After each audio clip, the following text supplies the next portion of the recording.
Hello, everybody, again, and hello for the first time to some of you. Before we get started, could you just write yes in the chat box if you can hear us, please? And make sure all the technology is working before we start. We've had a few wobbles with audio for some people. I think we did yesterday as well. If you're having problems with the audio, click on the reconnect button. If the problem persists, close the window or close the tab that you're on and then re-enter. And that's the best advice we can offer you, really. But it tends to work, I think. So if things start getting a bit difficult, click reconnect or close the window and reopen. Lovely. And if you don't mind, could you just write what country you're in at the moment? Obviously, it's completely up to you, but it would be interesting for us to see how far these webinars are spreading. If you could write what country you're in, that would be great. Everyone can hear us. Good news. Welcome to this afternoon session. This is our 8th. Is it our 8th, Victoria? Are you there, Victoria? I think it's our 8th webinar out of the series of 9. Yes, it is, because tomorrow is the last one before Easter. And we'll have a little bit of a break, and we'll be back with some more webinars, our colleagues from Cambridge as well, starting, I think, on the 15th, maybe earlier. Keep an eye on the website.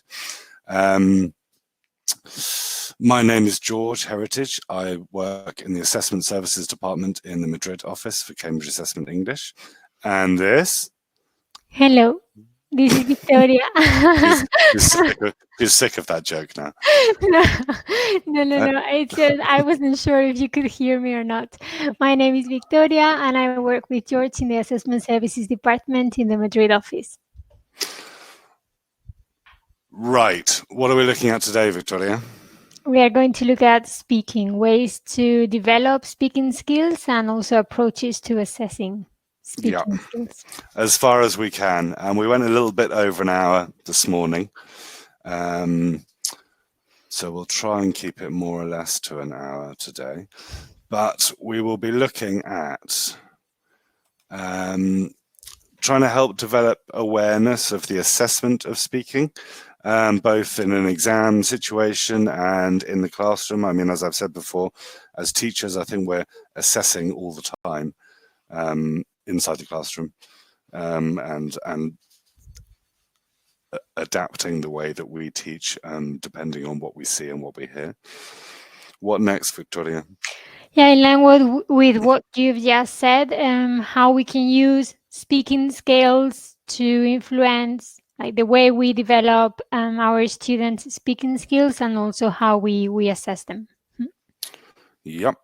We're going to share some ideas. We can't go into a huge amount of detail, but some ideas for developing teaching skills, teaching online. Again, we're only giving webinars online, and I'm sure that a lot of you are currently teaching online. So we'd really like you to share your ideas as we go along in the chat box and try and make it as much of a forum for what's working well, what isn't working well for you guys. And we'll share some approaches to evaluating learners speaking. We'll be looking at a couple of, 3 excerpts from our exams from A1, B1 and C1 to try and give you a bit of a spread and see how the criteria for those are sort of put into action, so to speak. Do you think is that clear, Victoria? I think so. Excellent. Right. So to start off, why is difficult? Why self-correction already? Why is speaking a difficult skill to assess? What makes speaking difficult to assess? In the classroom, in an exam, any context. What makes speaking tricky?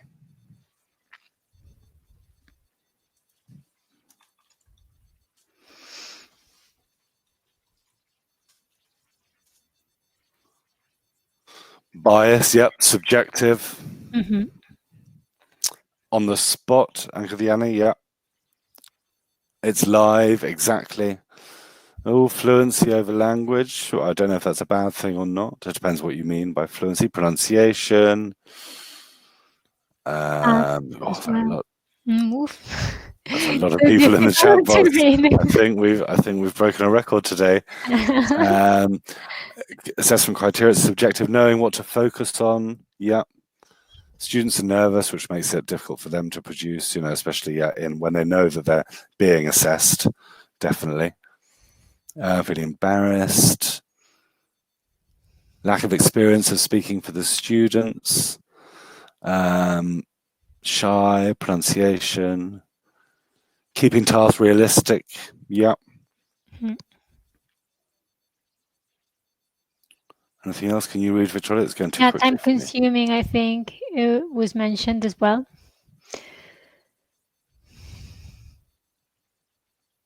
Hesitation. Fear. Yeah. Okay. Here are some that we came up with. Firstly, Victoria. Yeah, speaking is ephemeral, fast, easily lost, difficult to hold on to analyze. So people said it's live. That's what somebody said in the chat box. Yeah, I think this is definitely a problem, especially when you're in a big class. There are lots of different aspects to assess. I think it's quite easy to focus in on one aspect and not try and keep the others in mind at the same time. People are saying fluency, accuracy. What are we assessing? It depends very much on the exercise. I think on the speaking exercise, and on the activity, that you're doing in class, the purpose of that. Also, it's assessed as a whole. Do you want to continue that, Victoria? Yeah, we are not going to analyze sentence by sentence. We are going to look at a block of performance, and everything needs to be taken into account. If a student does particularly badly or well in a part of the speaking, it should be considered together with the other parts, and all the assessment criteria should come into play when giving a mark.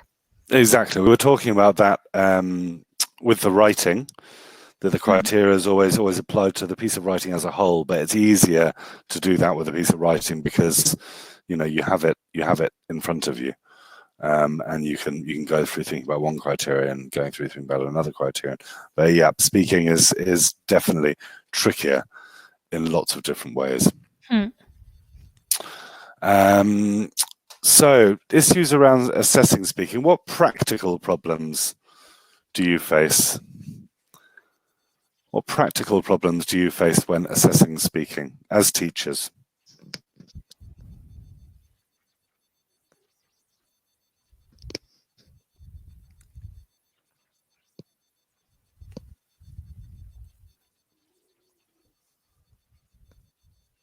No time to record, or maybe not what's the word, Victoria? Not facility. Well, not having enough hardware to record everyone, especially if you're in a class. No time. Yeah. Lack of ideas, time shyness, noise, background noise makes it tricky. Yeah, especially, as we said, if you're in a class of 30 students doing pair work, what do you focus on? Trying to dedicate sufficient time to each pair and to assess people fairly is tricky. Yeah, definitely. Devices, that's the word I was looking for. Thank you. Not enough devices. It's been a long day. So yeah, you all know the answers to this. Group size has an enormous effect on the practicality of assessing speaking, especially within the classroom. A big one you all mentioned, Victoria. Yeah, lack of time to devote time for like pairs or individual assessment. This is always tricky when you have big groups or when you are assessing groups of students in general. Yeah, having the expertise and the support. We don't just mean by, we're confident that you as teachers have the expertise, but again, in a big classroom situation, you need support to do this. If you think about think about Cambridge exams. Young learners, there's one examiner and one usher. There's only one examiner and one child, and they're quite contained tasks. They're not producing a huge amount of language. But even from A2 upwards, A2 key, all the way up to C2 proficiency, there are always two examiners in the room. There's an interlocutor who sort of manages the exam, and an assessor at the back, because it's difficult to keep things moving, manage everything, and be assessing everything fairly and as objectively as possible. Yeah, and you need to also keep an eye on the rest of the students, so that's even more challenging. I don't know how many of you are lucky enough to have conversation assistants, or if any of you are conversation assistants. That's often a nice way to try and help support with speaking activities, but there are lots of different ways of using conversation assistants. Sometimes take small groups out of the class, sometimes help with, perhaps with students with special educational needs, etc. But also teaching your conversation assistants, making sure that they're aware enough of the criteria and of what exactly you are focusing on, does take some setting up. But it's one way to try and help there. And lastly, Victoria? Yeah, and clear rating scales. We need to try to make the assessment criteria, we need to be as familiar as possible with the assessment criteria, and sometimes they may not be super clear. So this is another challenge that our teachers need to overcome. Which hopefully we will help you with now. That is one of the aims of our talk today. So, thinking about that, what aspects should we consider with when assessing speaking? I can't read things on screen today. What aspects should be taken into account when assessing speaking? If any of you came along to any of our talks on writing, we went through writing criteria in quite a lot of detail. What criteria is important when we're assessing speaking?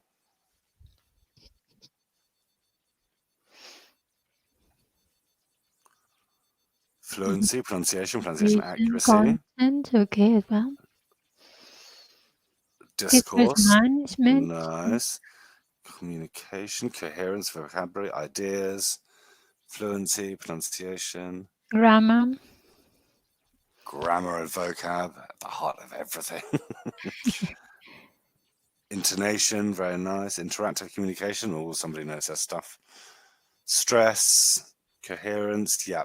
A lot of overlap in some ways with writing, I think.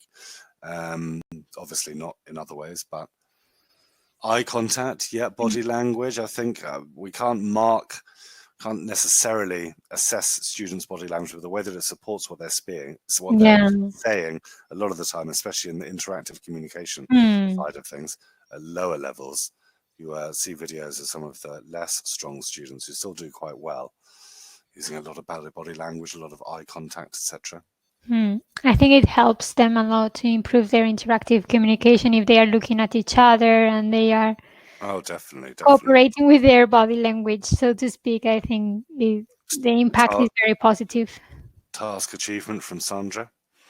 I'm going to let you into a little secret. Sandra Bradwell, who I just saw in the chat box, was my first ever boss in Spain.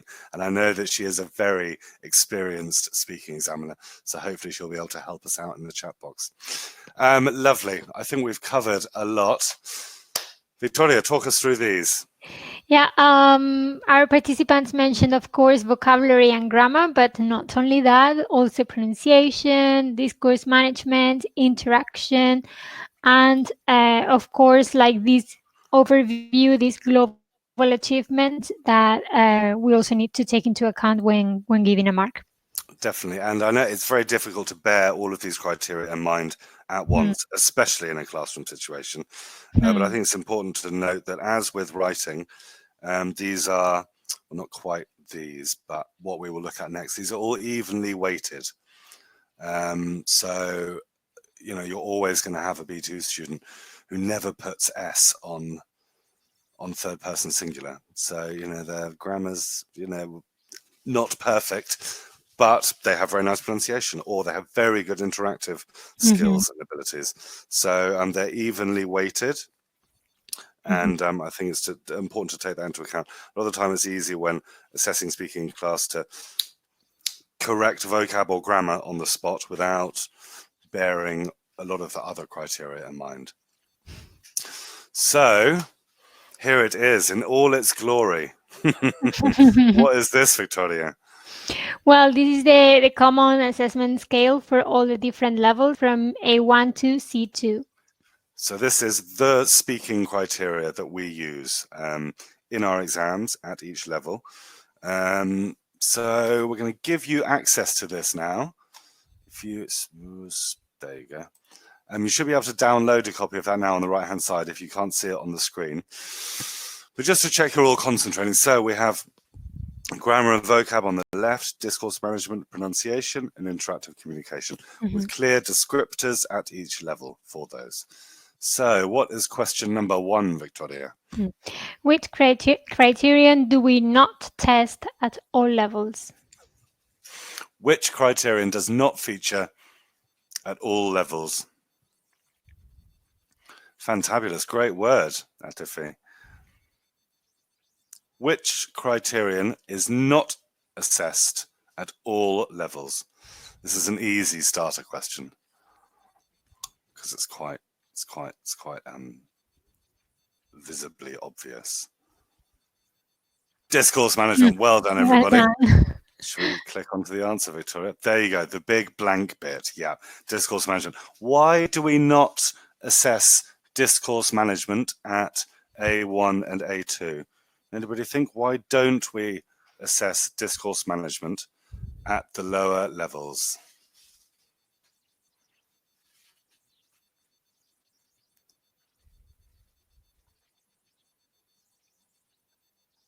Oh, everyone's typing at once. It's a bit of a delay in the chat box today. There are a lot of people here, and thank you all very much for coming. I hope it's worth your while. Too young. Okay, too young. Utterances are not. Yep. Okay. So the language that they produce, or they're expected to produce within an A1 or an A2 exam, is simply not really enough to apply this criterion to. Anything more on that, Victoria? Also, the types of tasks, as they are suitable and appropriate for each level, we don't give them the opportunity to produce like a long term before Exactly. B1. Exactly. So it wouldn't really be fair, and writing a descriptor below B1 for discourse management would be a little inappropriate, a bit of a waste of time, I think. So what's question number 2, Victoria? Which criteria are the same? Which two criteria are the same?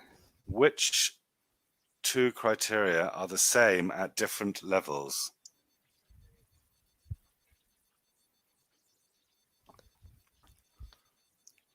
Which 2 sets of criteria do not change between levels? Oh, well done, Beatrice. Oh no, I think somebody mentioned it before. Yes, pronunciation at C1 and C2 is intelligible, full stop. Intonation is appropriate, full stop. Sentence and word stress is accurately placed, and individual sounds are articulated clearly. We're expecting that really at C1, I think. And so I don't know how we could really go beyond that. I mean, if you look at the band above C2, so for candidates who would get an A in C2, I mean, what is beyond C2? What's the difference? Phonological features are used effectively to convey and enhance meaning. But within clear descriptors, C1 and C2 pronunciation does not change. Last little quiz, Victoria. Which criterion is divided into 2 at higher levels? So which criterion splits into 2 at the higher levels? I'm sorry, we should have phrased that more clearly, Veronica.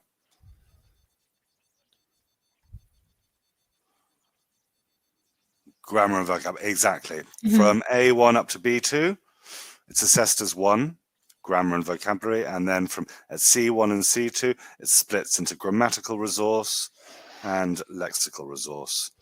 So I think once you get to that level, you can start to pick apart lexical and grammatical resource. I know a lot of people who have an enormous lexical resource and not wonderful grammar. I'm speaking about native speakers. What about you, Victoria? Do you think it's clearer to divide these two at the higher levels? Yeah, I think it is useful. Laura, no, this assessment does not vary across the A2 key and A2 key for schools, or B1 for schools. We will have a look at some young learners criteria, which is slightly different. It's essentially the same, but it's very slightly different. And obviously we have criteria for pre-A1 starters. I will have a look at that in a little bit. So that's a whistle-stop tour through our assessment criteria. What's important to remember, which we'll see a little bit later when we look at some in the flesh, so to speak, is that all of our criteria, actually we're talking about this on the next slide, aren't we? That's easier. You start, Victoria, and I will continue with what I was saying. Why do we have clear assessment scales? Well, we try to follow the approach of communicative language teaching. So everything is about communication. So how we use our grammar, our pronunciation, everything to communicate effectively. So this goes in line with our assessment scales. Yes, and as we said, we do it to try and make assessment more objective and fair for examiners and hopefully for teachers using the criteria in class. And what I was saying beforehand, we try and make sure that it provides a coherent whole. So the levels stack on top of each other to form a common scale. So if we're looking at B1 or criteria for a B1 speaking exam, if we go back to this, our criteria, like the writing, you would have a band 1, a band 3, and a band 5. Okay, so at B1, the band 3 would be what you see across from B1 in this criteria. A band 5 would be what you see in B2, and a band 1 would be what you see in A2. So then if candidates demonstrate characteristics, some of which fall into 5, some of which into 3, they'd get a 4. But we know that B1 and A2 do not exist sort of on their own as separate entities. So this criteria is designed to overlap and stack together. Okay. Yes, Atife, you'll get a link to the replay and it will be available on YouTube, hopefully by the end of the week. Okay. And also to provide a link between Cambridge Assessment English, our criteria, and Victoria. Yes. How do we do this? CEFR. No, the CEFR. That was a gap fill.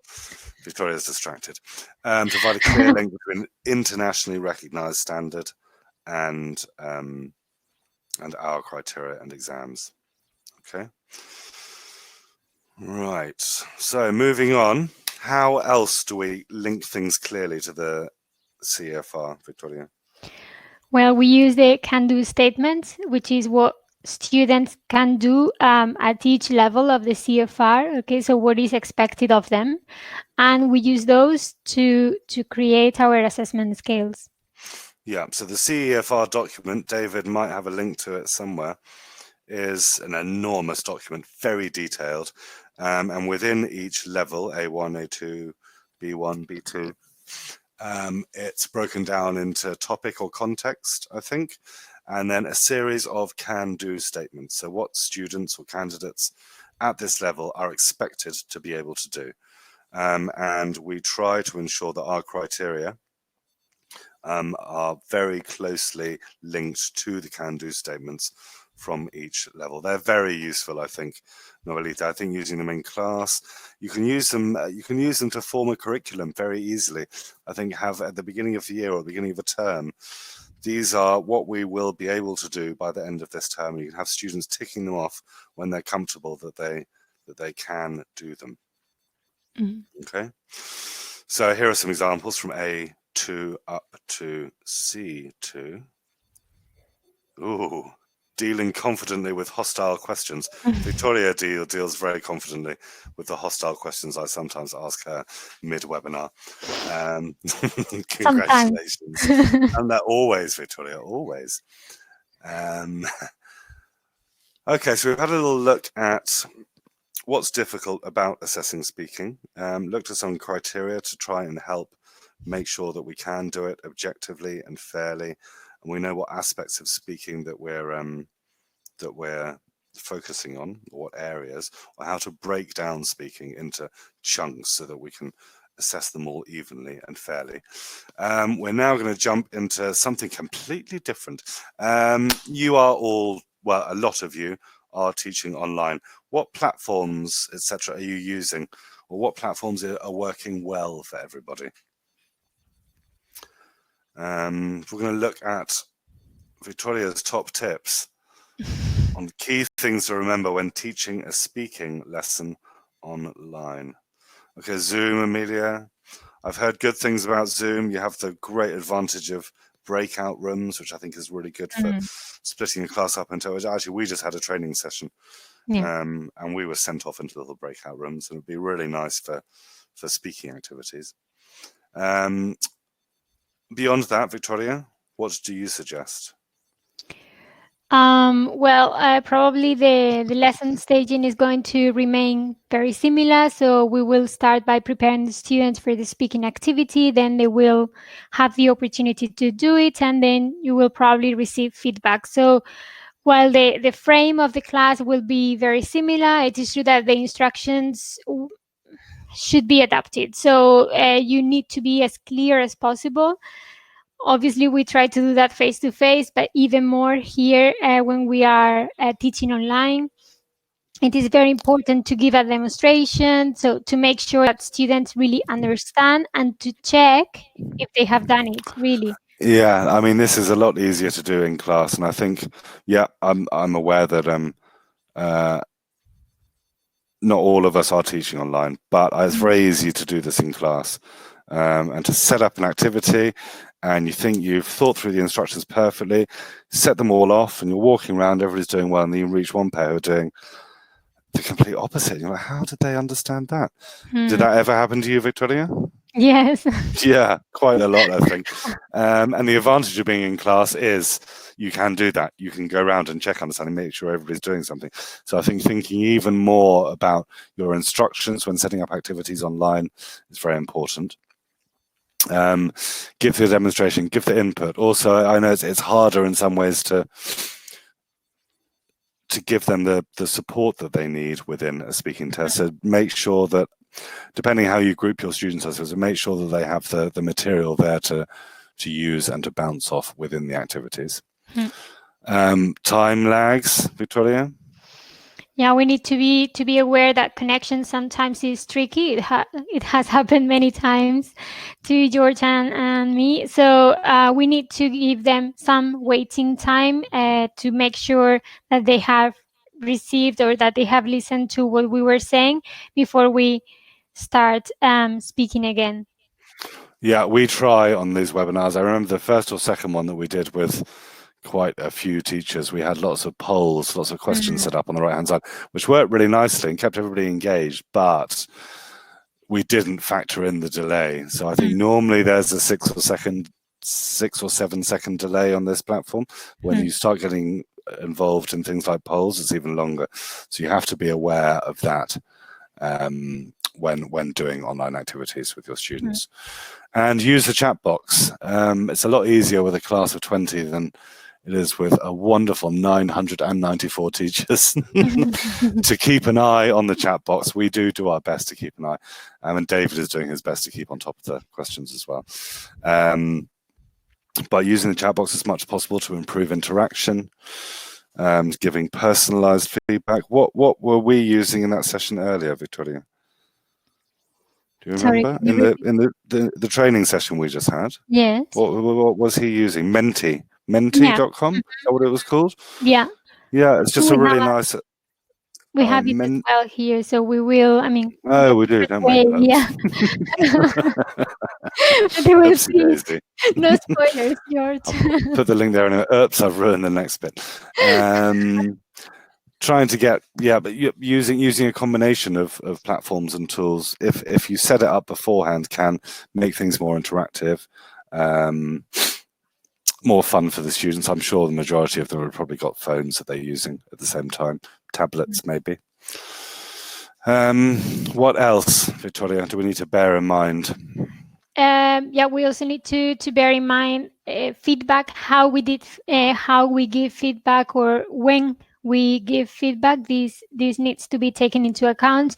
Immediate feedback when teaching online can be tricky, because if we use the technique of repeating the sentence up to the point where students made a mistake, this may not work for when teaching online, because of this time that we need to wait till our students listen to what we are saying. So it is a better idea to use visual input. Maybe we can agree on the use of cards to give feedback about something that is going well. Flashcards, give them chunks of language that they can use, they can build off. And people have said if they're all in lots of little breakout rooms, you can only watch one at a time. So they do need more support and more structure, I think, for the speaking activities than perhaps they might normally.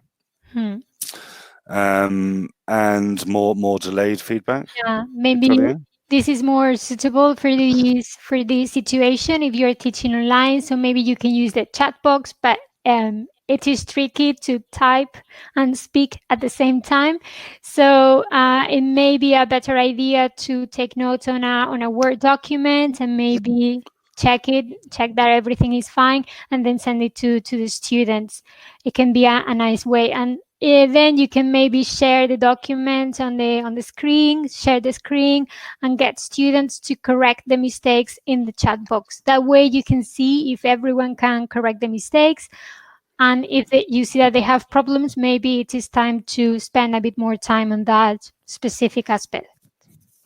Yeah, so some general advice. I know it's not applicable to everybody's context or to all levels, but some general advice for speaking activities and lessons online.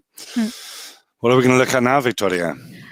We're going to look at ways to develop speaking skills.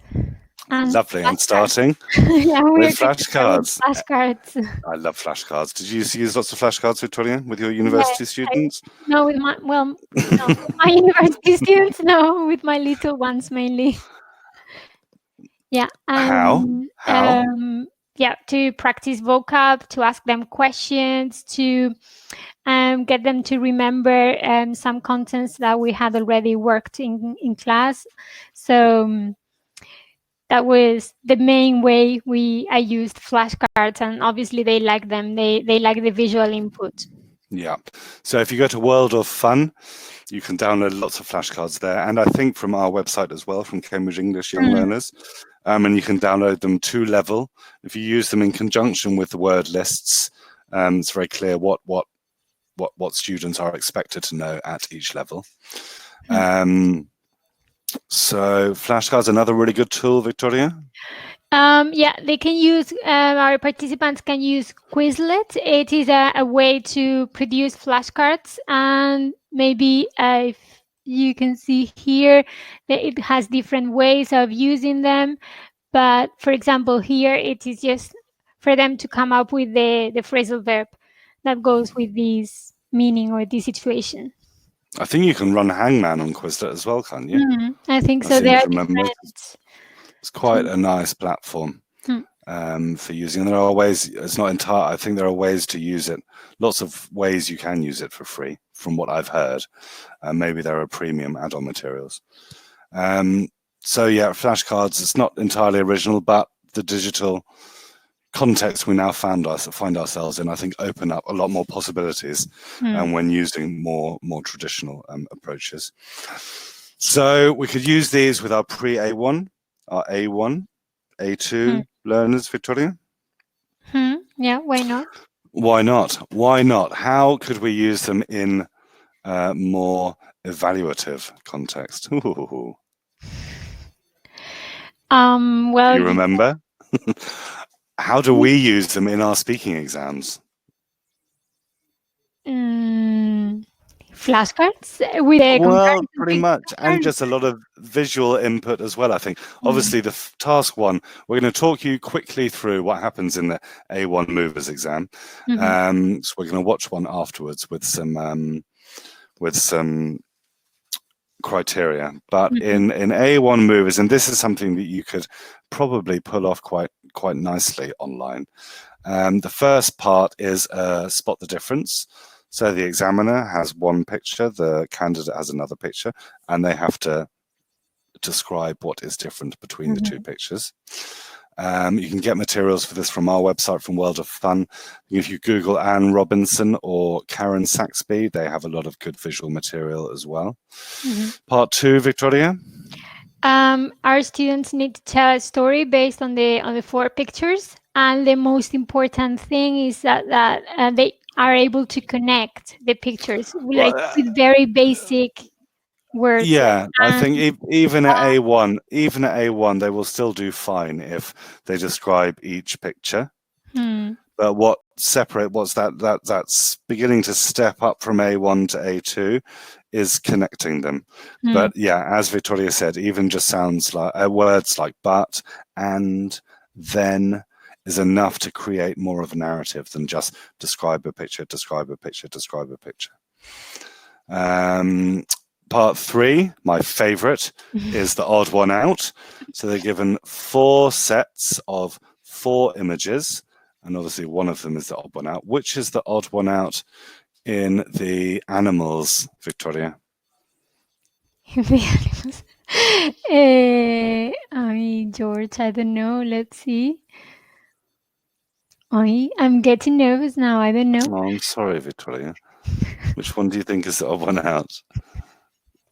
It's tricky, I know, it's tricky. Okay, I'll let you know. I'd say it's probably the fish because of size, and all of the others are mammals.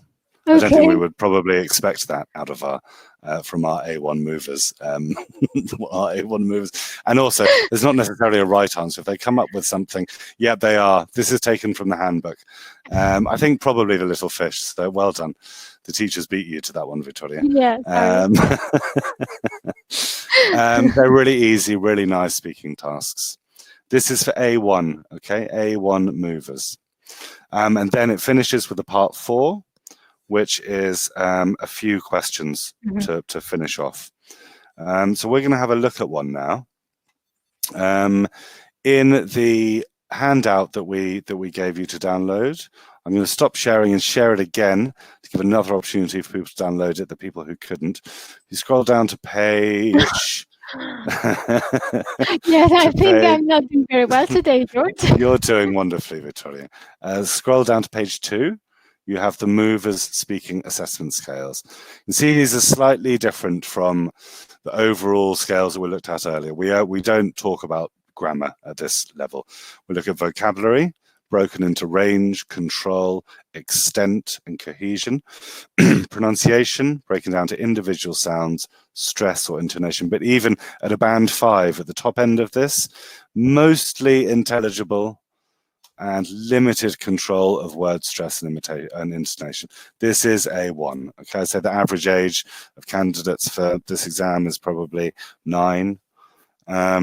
So at the top end of this, which as we said is going up into flyers, is mostly intelligible, limited control of word stress and intonation, and then interaction. So how well they deal with the tasks, how well they respond to the examiner, how much support they need.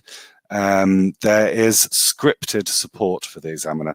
I think at least 2 backup questions for every task, and we'll see these being used. And they don't. If they need to use that support, that's okay. They're not going to, it's not going to affect their grades. If they need to use 1 or 2 backup questions, beyond that, they might not get a 5 on the interaction side of things, okay? So using this criteria, I'd like you to watch Georgia, please, and we'll see you in a few minutes. Give Georgia a grade. Choose one criteria and give her a grade, okay?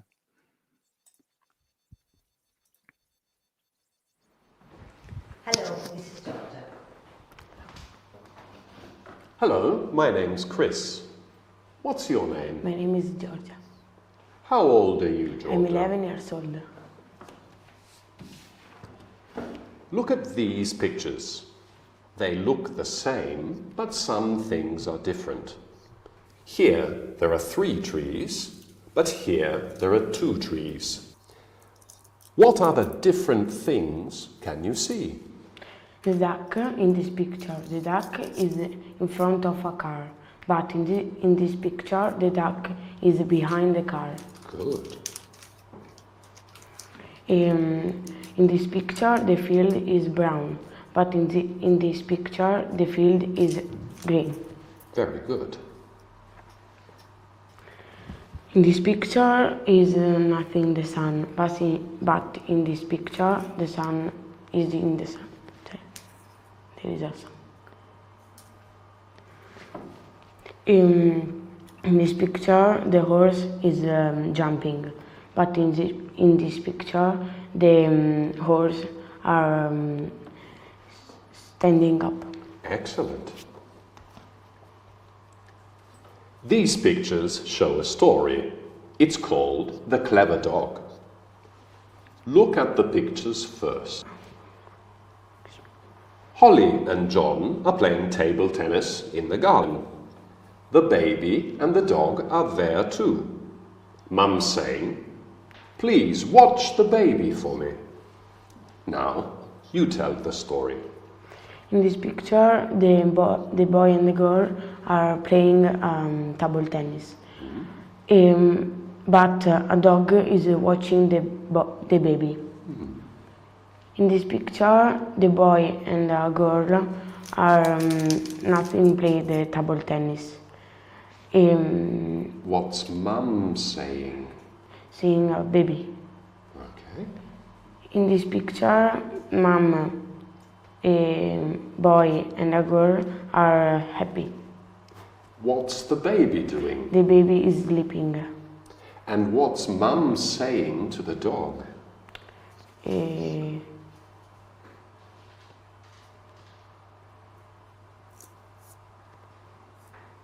She's saying, "Well done."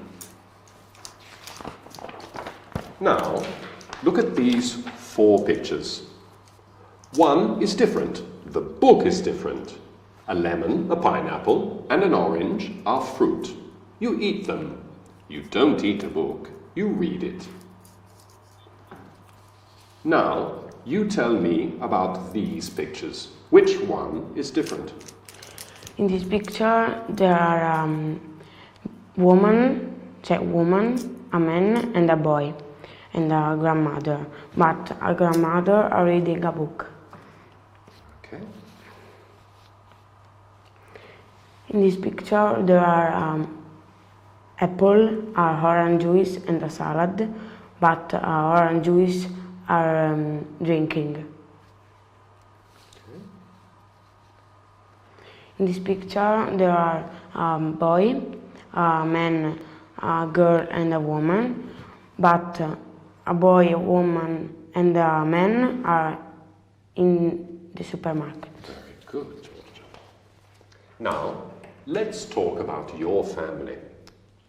How many people are there in your family? In my family, there are 3 people. Who's the oldest in your family? My father. What do you like doing with your family? Are watching the match. Tell me about your father. My father is tall and thin. And what's your father's name? My father's name is Michele. Okay, thank you, Georgia. Goodbye. Goodbye.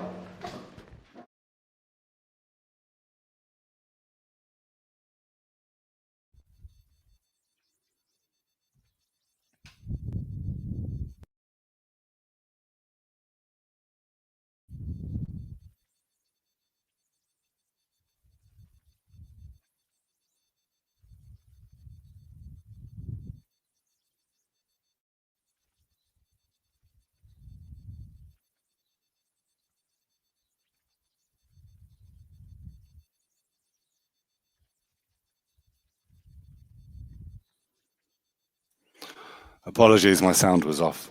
Can you all hear me now? Apologies about giving you the wrong file. I think I've given you access to the correct file now in the handouts. You should be able to access that. So try and download that again, and you'll get the criteria. So we have some mixed reactions in the chat box. For A1, Georgia did a great job. Part 1, Victoria? Yeah, Georgia understands what she's asked to do and immediately says what she is different in each picture. So this is very good, like the fact that she gives answers quite promptly. And she can use some long sentences to describe the differences as well. So this is very good.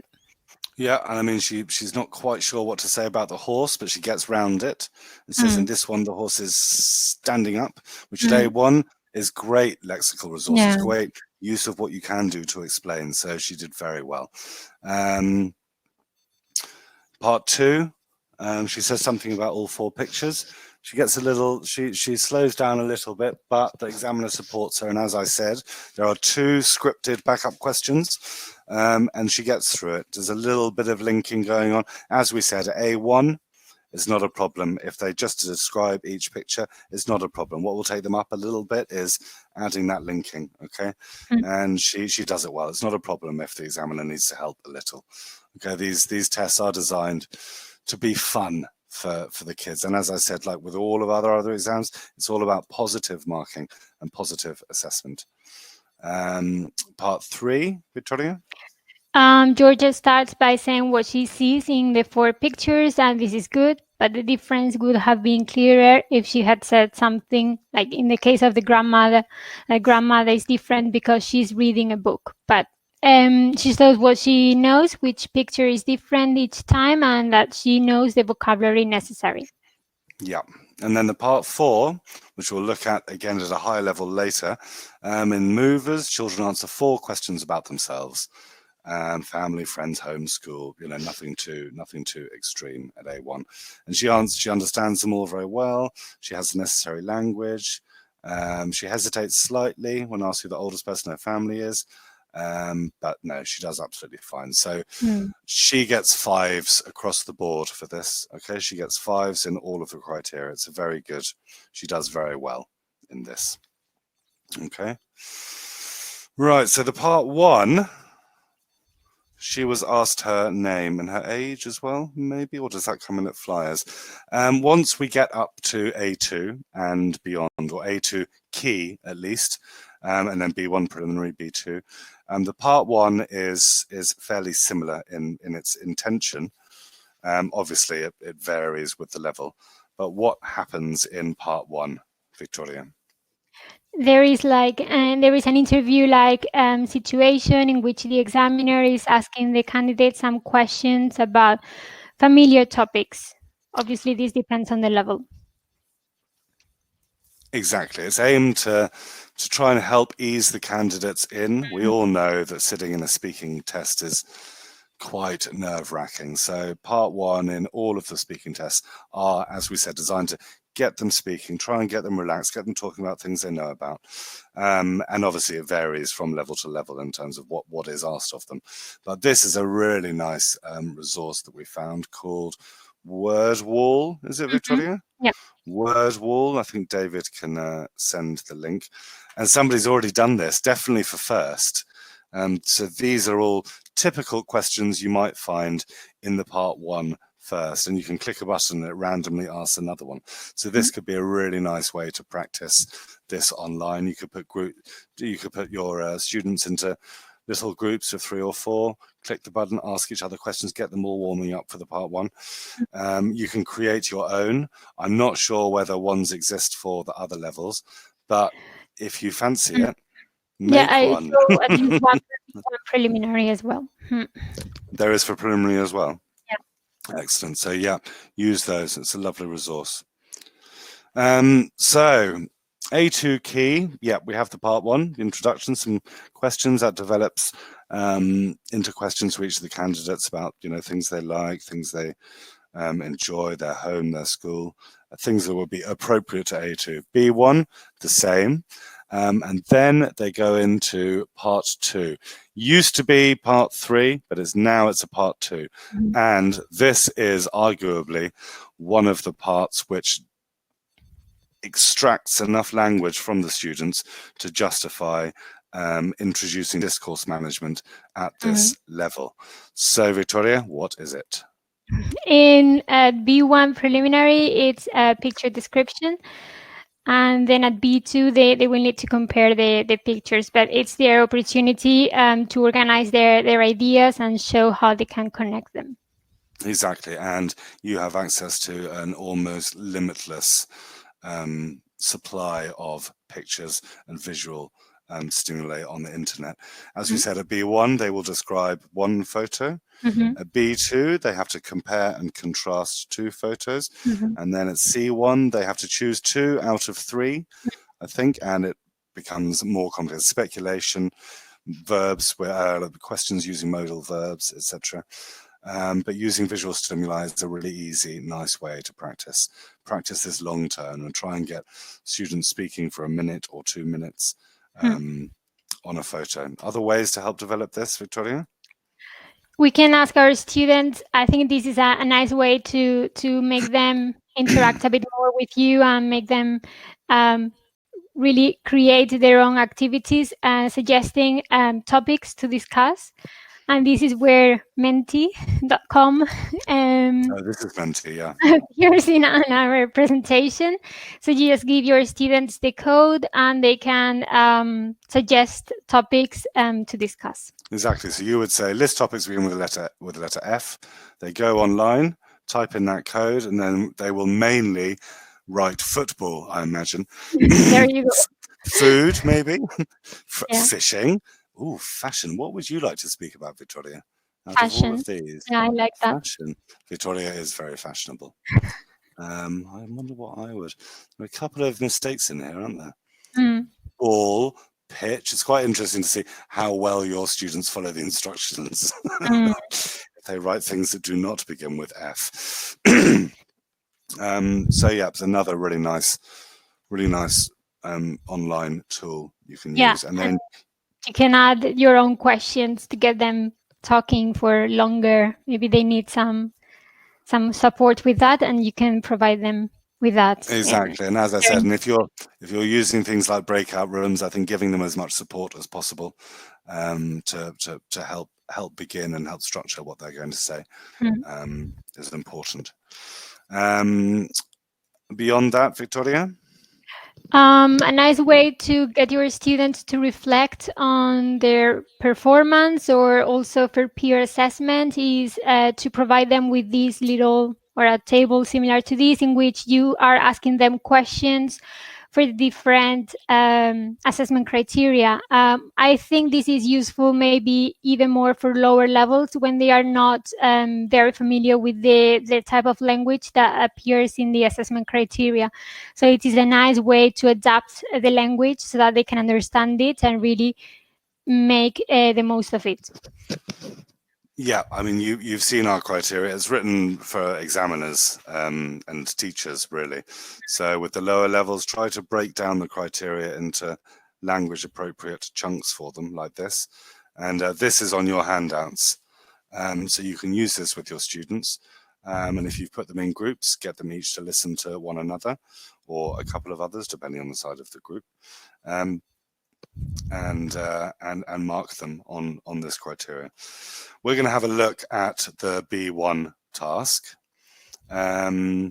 So using criteria in the handout, and you have got the right handout now, I hope. It's just called handout, I think. I'm going to stop sharing and share it once more so you can all download it. Having a look at the B1 criteria, which I think is on page 3. We'd like you to focus on discourse management for each of these candidates, okay?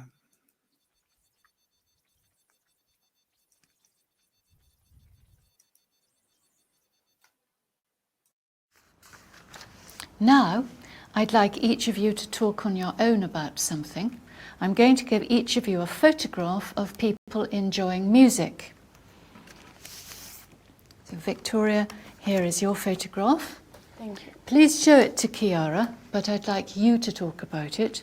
And Chiara, you just listen. I'll give you your photograph in a moment. So Victoria, please tell us what you can see in the photograph. In the photograph, we've got two girls. One is singing in a microphone. Another is playing guitar in a bed. So they're having fun. They're smiling, they're singing. They are in a bedroom of one of a girl. We can see another guitar, and there is many colors in the bedroom, and yeah, they're having fun. Yeah. Thank you. Can I have a photograph? Thank you. Now, Chiara, here is your photograph. It also shows people enjoying music. Please show it to Victoria and tell us what you can see in the photograph. In this photograph, we have two couple dancing. They're dancing in the middle of the street, and lots of people are looking at them. They're making photo of them, and I think they like because they're smiling and they're clapping these two couples. They are in a street, and some behind them are playing some music. They have a guitar, so maybe it's classic music, so they're dancing maybe a waltz or maybe tango. And one of them, he's wearing a hat, and maybe there are professionists because they seems like really they're really good dancing, and they're really. Thank you. Can I have the booklet, please? Sure. Thank you.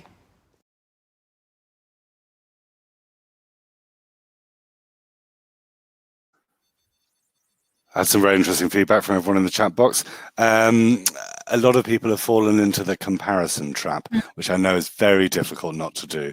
But our examiners are all trained to assess each student individually, and they only assess them in comparison to the criteria. Okay, it's very easy to compare them, and we all do it naturally as teachers. Shall we see what the examiners said? Mm-hmm. And note that, as with the writing, examiners quote the criteria. So Victoria, and this was actually Victoria. So no, she wasn't very good at speaking back then. Or even now. I couldn't resist. You're wonderful at speaking, Victoria.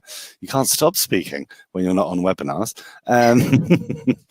Victoria makes a good start. She begins a well-organized description of her pictures, but she quickly starts to repeat the same things and then stops.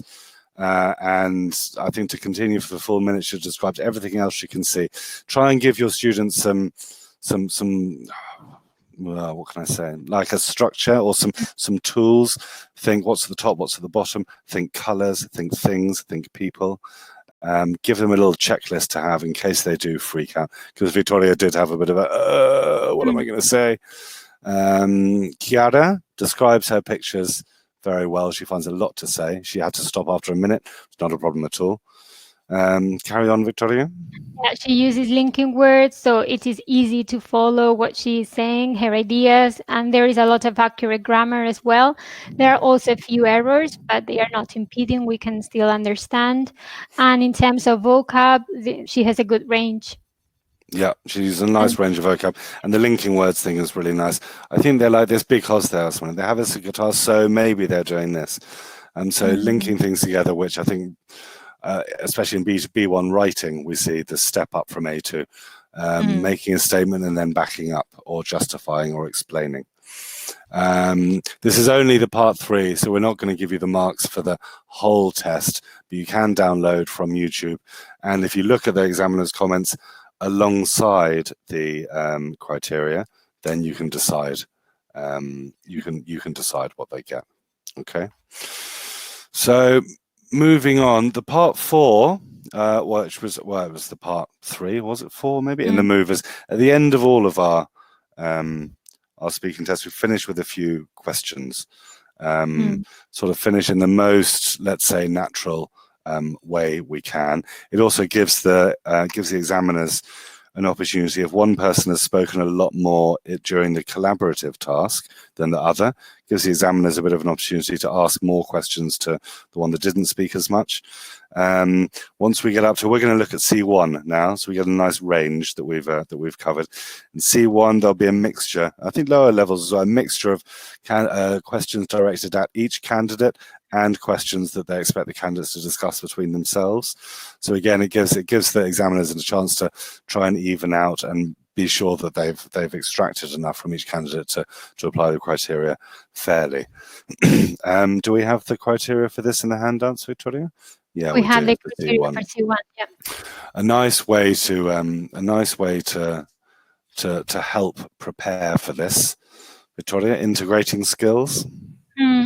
We can get our students to anticipate, to combine listening and speaking, and to anticipate what they are going to listen, what they are going to hear in the video. We can ask them to compare pictures.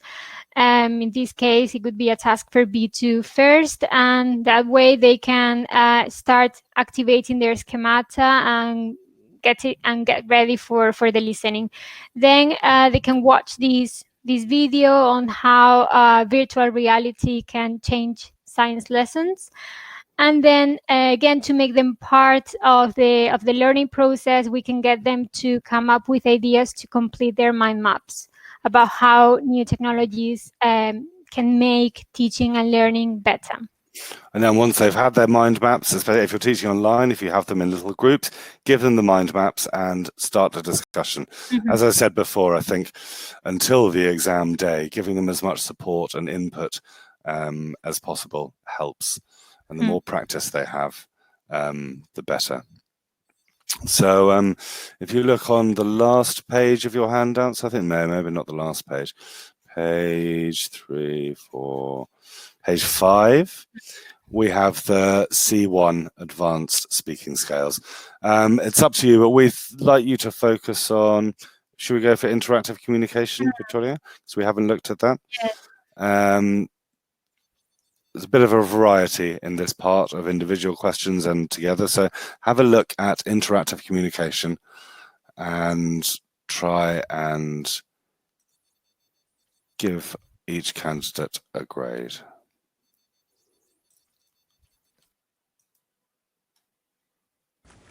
Raphael, is it best for people to make decisions on their own or to ask others for advice? I think it's always important to consider other opinion because they have a different view on the topic or on the question.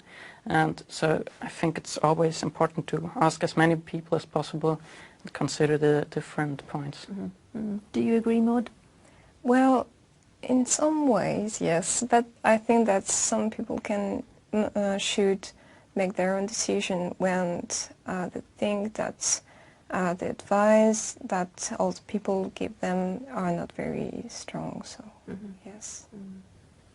Maud, some people think it's best to plan their lives carefully. Others prefer to make spontaneous decisions. What's your opinion? Well, again, it depends on the individuals, and I think that planning your life is very important. In my opinion, planning studies and holidays is very important because when you study, you don't have a lot of time to leave to holiday. So if you book a holiday or something like that, you need to think about it before. Do you agree, Raphael? Yes, I agree, but I think it's also important that we don't plan everything because when we don't reach it at the end, we maybe be depressed, and so it's always just the most important thing we should plan. Why do you think some people find it harder to make decisions than others? I think that some people are not very used to make their own decisions. Like when you have very pushy parents, you don't really get to make your own decision. And maybe some people are scared about the following. Yes. Yeah, the other opinions, yeah. or. And also it's like, I think it's like you either you are very good in making decisions, then you should also be like a leader for a group or something. But when you don't, I think it's better when you just listen to someone else. Yes, listen to someone's advice, yeah. How do you think young people can be helped to take on responsibilities? I think it's important that they are taught in school about this, and also from the parents at home. Yes, very important. The parents, I think, play a very important role because they are like an example for their children, and yes, they should teach them the good way of making a decision and how to pre-think about how to make a decision. Yeah. I think you can also start at an early age with like giving them little tasks to do, and then they have the responsibility to do the task, and then they learn what it means. Yes, or often ask them questions like, what do you want, what do you think, so that they can talk and share their ideas and give their opinion about things and develop this kind of skill. Yeah. Yes. Task. So also in the job they will get task from their boss, and then they also know what it means that they get the task done, and yeah. Yes, and encourage them to do their homework or things like that when they're very young. Thank you. That is the end of the test.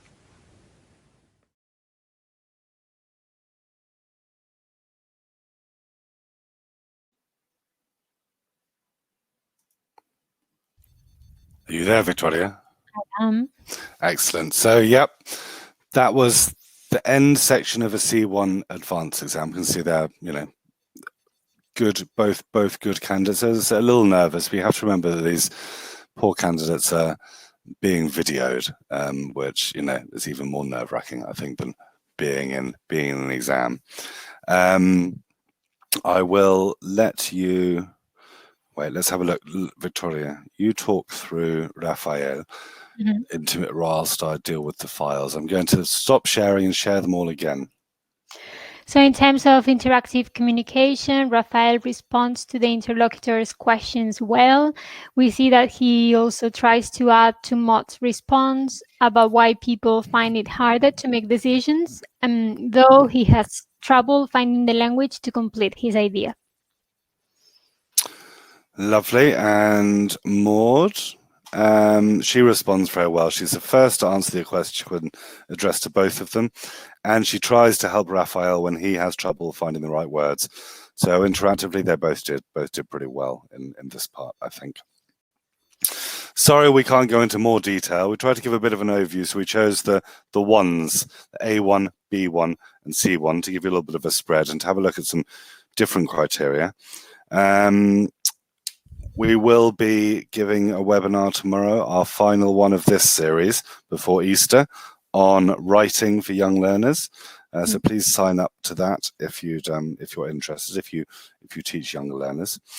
And to finish off, Victoria? Please visit our website. This is Supporting Every Teacher, and there you will be able to find a wide range of resources, from free teaching material to exam preparation. Also, if you want to keep an eye on our webinars, you can check our website there.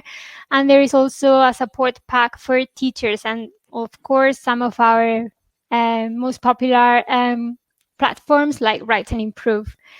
There you will also be able to find information about our course, Teaching English Online. It started 3 weeks ago. It is in the 4th week now, but you can still register and access lots of useful resources about platforms to teach online, and also ideas. As you can see, it is divided into short sections that you can watch or read when you have the time. And this is our support pack. It has different sections for different levels, and there you will be able to find lesson plans, material, activities, also exam preparation material. So I think it is worth it. So please check it. Yeah, a lot of work's gone into it, and I've heard great things about it. And here again are some other links to what we've already spoken about, to cambridgeenglish.org, our main website, and in theory you can find everything from there. Our various social media, I think there's global social media and more localized social media. The document I gave you access to, called Useful Links, also has links to the resources that we've looked at today. Links to lots of other useful stuff, hence the title. And I think at the end of that is where you can sign up for the webinar tomorrow. Speaking videos, I've had lots of requests for other ones. They're all on YouTube. So Cambridge English TV is our YouTube channel, and you can see lots of different speaking videos from different levels on there. Okay, thank you all very much. Sorry I went a little bit over time. It's been a great pleasure speaking to you all. Sorry I gave you the wrong handout. That's a bit of a mistake. And I'm sorry if I was a little bit horrible to Victoria.